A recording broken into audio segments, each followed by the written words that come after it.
Bienvenue à toutes et à tous dans cette expérience humaine unique. Aujourd'hui, nous ouvrons la fenêtre sur un monde méconnu, celui de l'inclusion, de la solidarité et de l'altérité. À travers des récits et des émotions, nous vous embarquons dans un voyage où chaque silence porte une histoire, où chaque mot porte un espoir. Installez-vous confortablement, ouvrez grand vos cœurs et vos esprits.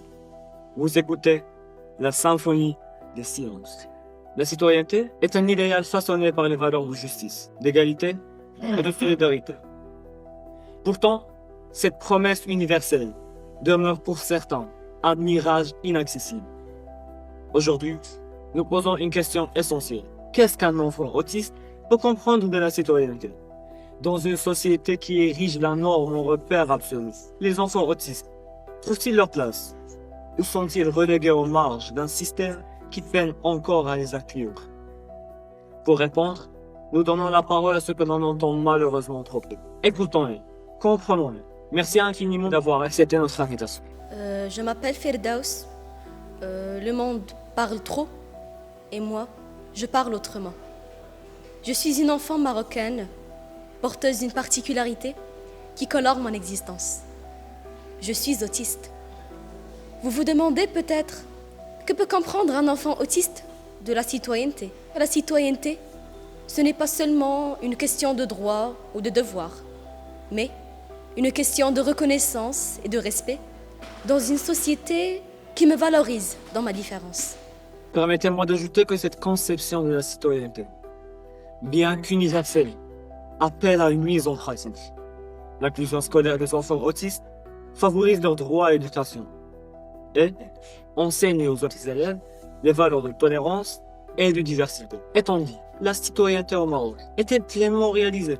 Au Maroc, la citoyenneté est enracinée dans notre histoire de solidarité et de cohésion, marquée par des principes modernes de justice et d'égalité. La Constitution reconnaît l'égalité entre les citoyens, quelle que soit leur origine, leur genre ou leurs conditions. Toutefois, pour les enfants autistes, cette égalité demeure bien souvent une utopie. Nous avons souvent l'impression d'être des citoyens invisibles, non reconnus dans nos spécificités. Si être citoyen signifie participer pleinement à la société, alors nous, enfants autistes, sommes encore en marge, comme si notre manière de percevoir le monde était incompatible avec les exigences d'une citoyenneté pleinement réalisée. Alors, le constat que vous relevez est crucial. Une citoyenneté inclusive exige des écoles adaptées, des enseignants formés et des campagnes de sensibilisation pour combattre les stéréotypes. Alors, dans notre royaume, l'enfant autiste peut-il revendiquer un droit à l'inclusion?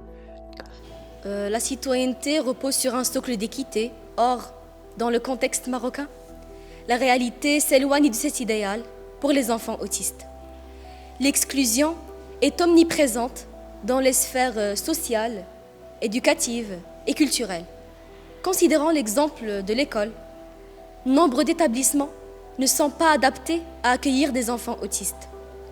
Le tumulte, les rythmes scolaires effrénés et l'absence de dispositifs spécifiques constituent des obstacles insurmontables. Pourtant, des aménagements simples suffiraient. Des méthodes pédagogiques visuelles, des espaces calmes et des enseignants sensibilisés aux besoins de chaque enfant. L'inclusion, loin d'exiger des ressources matérielles démesurées, repose avant tout sur une volonté collective d'humanité. L'inclusion est un droit, non une concession. Quand l'inaction exclut, l'engagement est clair. Écoutons la voix de Madame Zineb, une voix qui refuse l'indifférence. Bonjour et merci de m'avoir invité. Je prends la parole aujourd'hui en tant que membre d'une association qui œuvre pour les droits des personnes autistes. Et je porte la voix de ceux que l'on entend trop peu. Être autiste au Maroc, c'est souvent exister dans une ombre imposée par l'ignorance et l'absence d'infrastructures adaptées. Nos écoles, ces lieux censés être des sanctuaires de savoir et d'inclusion, laissent nos enfants à la marge. Faute de moyens, de formation et de volonté véritable.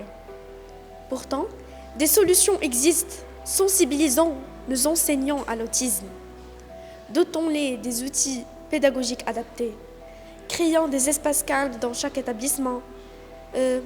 Aménageons des horaires flexibles et offrons aux familles un accompagnement logistique et moral.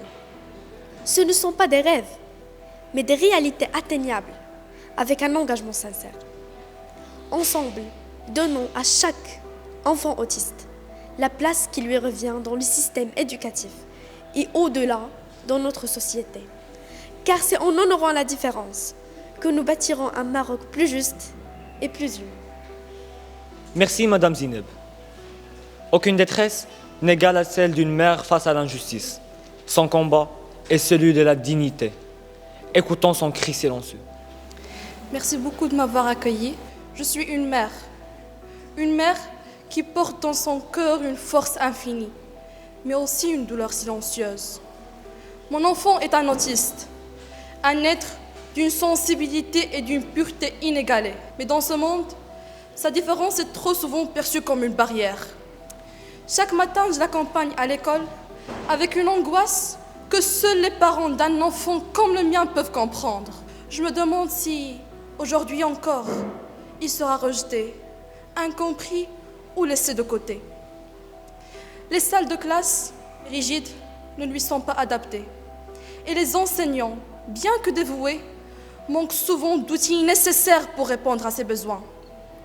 Et moi, je suis là à me battre seule contre une montagne de préjugés et de moqueries. Mais ce qui m'angoisse le plus, c'est l'avenir.